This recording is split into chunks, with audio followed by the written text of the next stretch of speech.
jiru cimaa ta'uu hime. Godina Harargee lixaa aanaalee Odaa Bultum Gammachiis Mi'eessoo akkasuma godina Harargee bahaa aanaa Malkaa Bal'ootti waboon lola tureen waraana mootummaa ajjeesuu madeessuu fi meeshaa waraanaa hedduu booji'ee jiraachuu himeeti jira. Godina Harargee lixaa karaa Odaa Bultumitti argee aanaa Odaa Bultum keessatti tarkaan fudhatameen laga saaqataa addaa sagalee dandamii dhabdu jedhamtu tarkaan fudhateen humna diinarraa warra tokko jiisee hedduu madeessuudhaan gartee injifannoo gonfatee jira.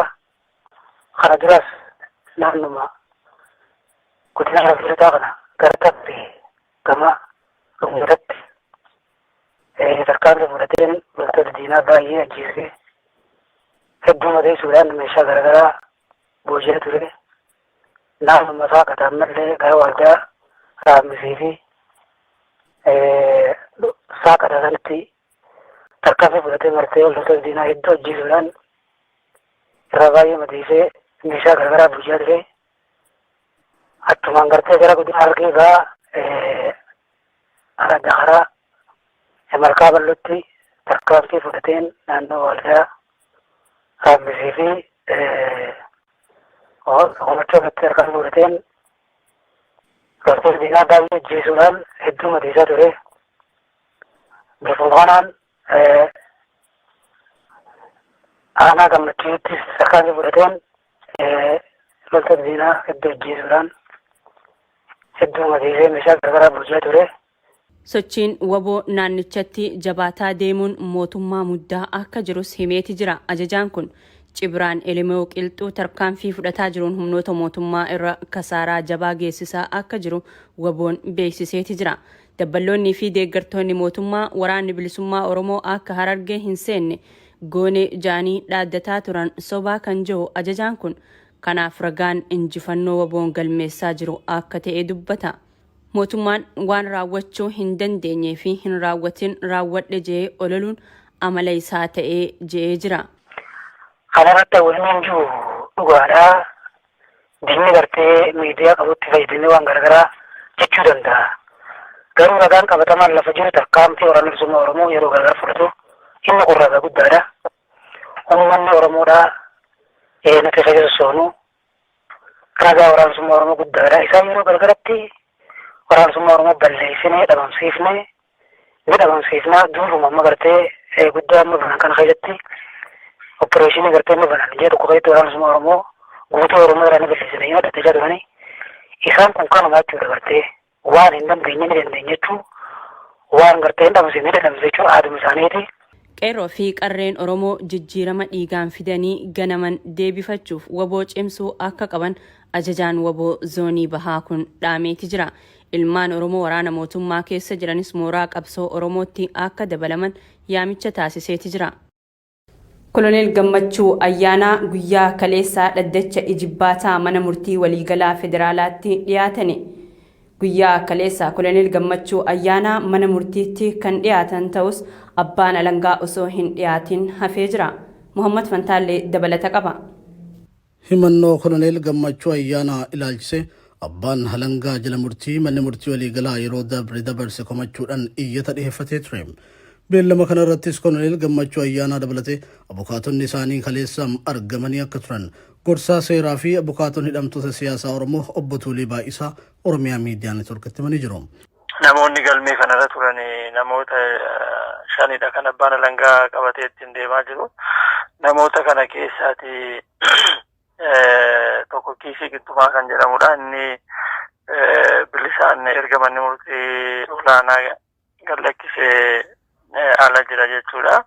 Lammaffaarra kan jiru Koloneel Gammachuu Ayyaanaati. Sadaffaan Amaanu'eel Ijjiguutii fi Amaanu'eel Ijjiguun akkuma beekamu galmee kanarratti falmaa ture manni murtii.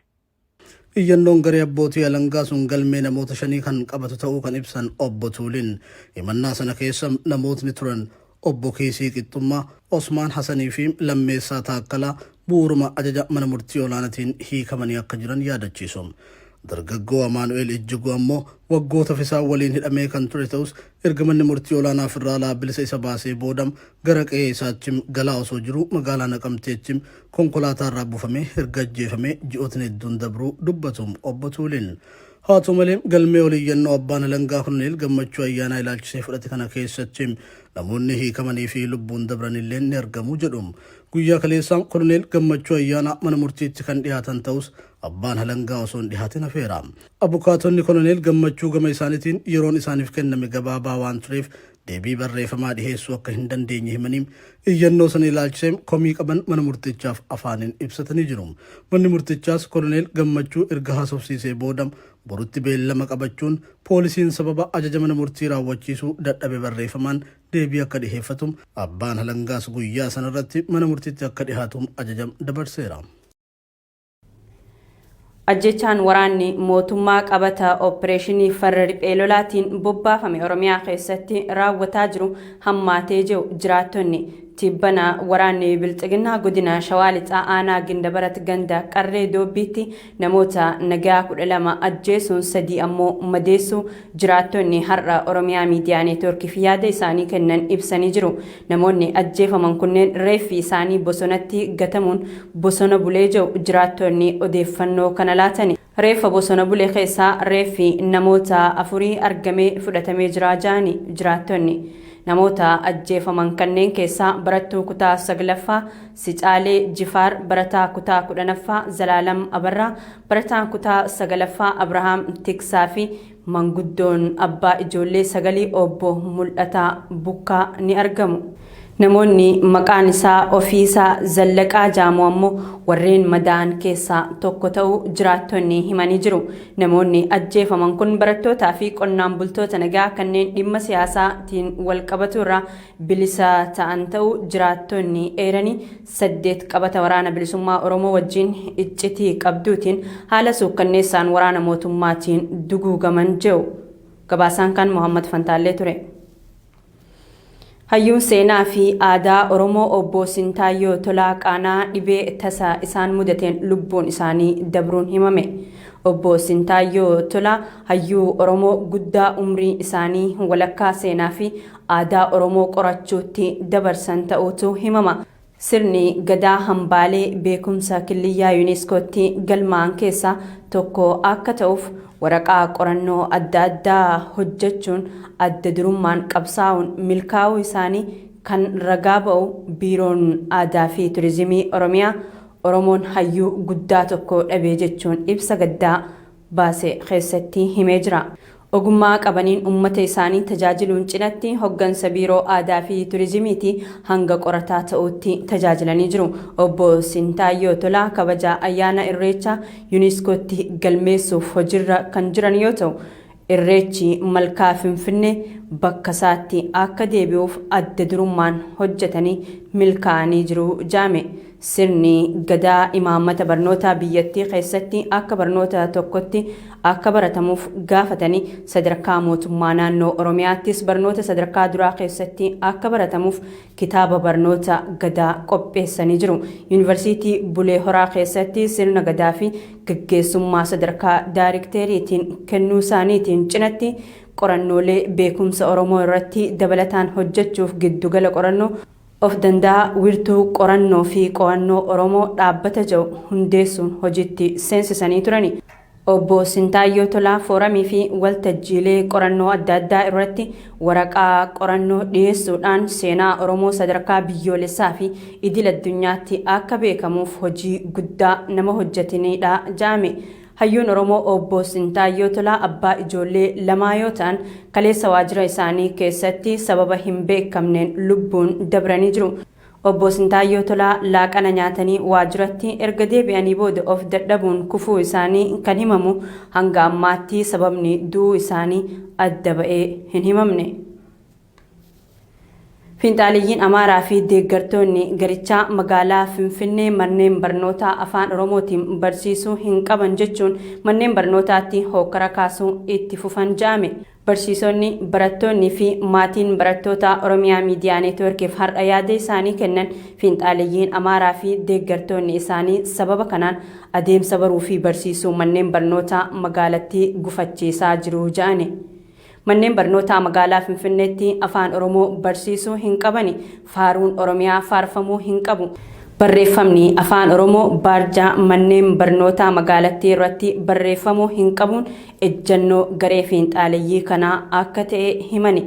Gareen kun gurmaa'ee caasaalee garaagaraa ijaarratetti dhimma bahuun manneen barnootaa magaalaa Finfinnee hunkuraa jiraachuu barsiistonni, barattoonni fi maatiin barattootaa himanii caasaa isaanii manneen barnootaa fi waajjiraalee keessatti gurmeessanii bifa qindaa'aa ta'een socho'aa akka jiran dubbatani.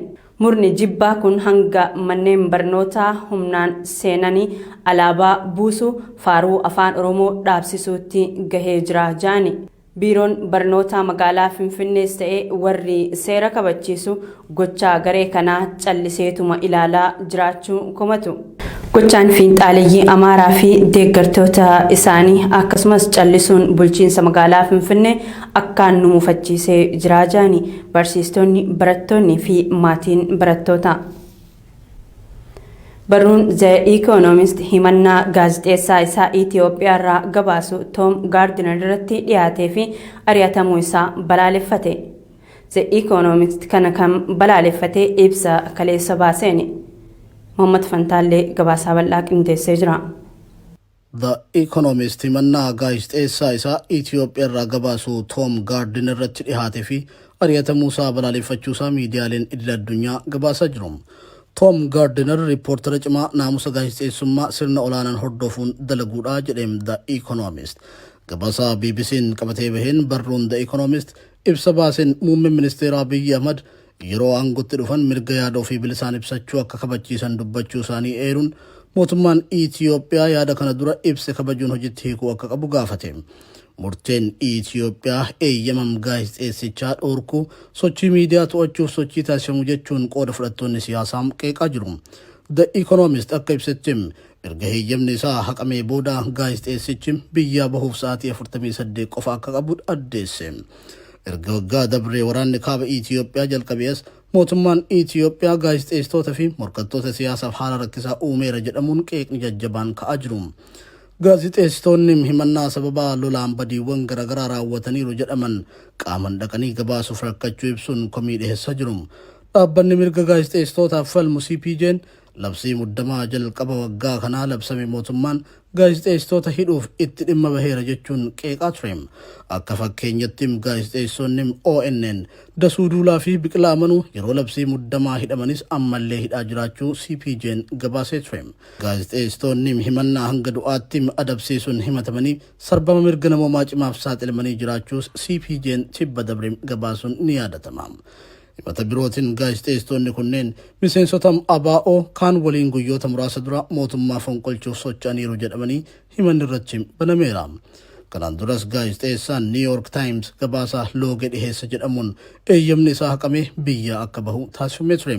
Gochaawwan wal fakkaatoon irra deddeebiin gaazexeessitoota irratti mudachuun Itoophiyaan akka odeeffannoon bilisaa gurra addunyaatiif ifa hin taane ugguraa jirti jechuun komatamaa jiraachuun